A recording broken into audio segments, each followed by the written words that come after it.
দেখেন আল্লাহ পাক রব্বুল আলামিন আপনার প্রতি আমার প্রতি কত দয়া করেন, রহমত দেন। দেখেন আমরা আল্লাহ পাক রব্বুল আলামিনের যেই আদেশগুলো রয়েছে সেই আদেশগুলো আমরা ঠিক মতো আদায় করি না।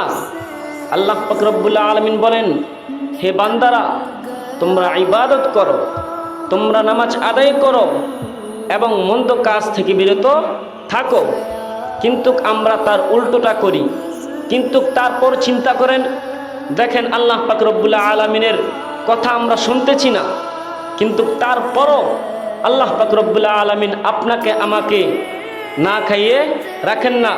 আমরা খেতে পাচ্ছি, আল্লাহ পাক রব্বুল আলামিন চাইলেই আমরা ইশার নামাজ আদায় না করে আমরা ঘুমিয়ে যাই। আল্লাহ পাক রব্বুল আলামিন চাইলে সেই ঘুমটা আমাদের শেষ ঘুম করতে পারে কি পারে না? কথা বলেন, পারে কি পারে না? পারে। কিন্তু আল্লাহ পাক রব্বুল আলামিন বান্দাদের প্রতি দয়া করে, রহমত দান করে ওই বান্দাদেরকে কিছুই বলেন না।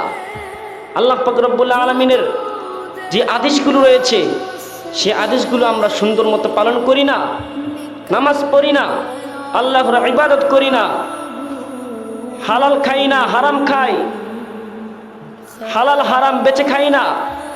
তারপরও চিন্তা করেন আল্লাহ পাক রব্বুল আলামিন আমাদেরকে কতটা শান্তিতে রেখেছে।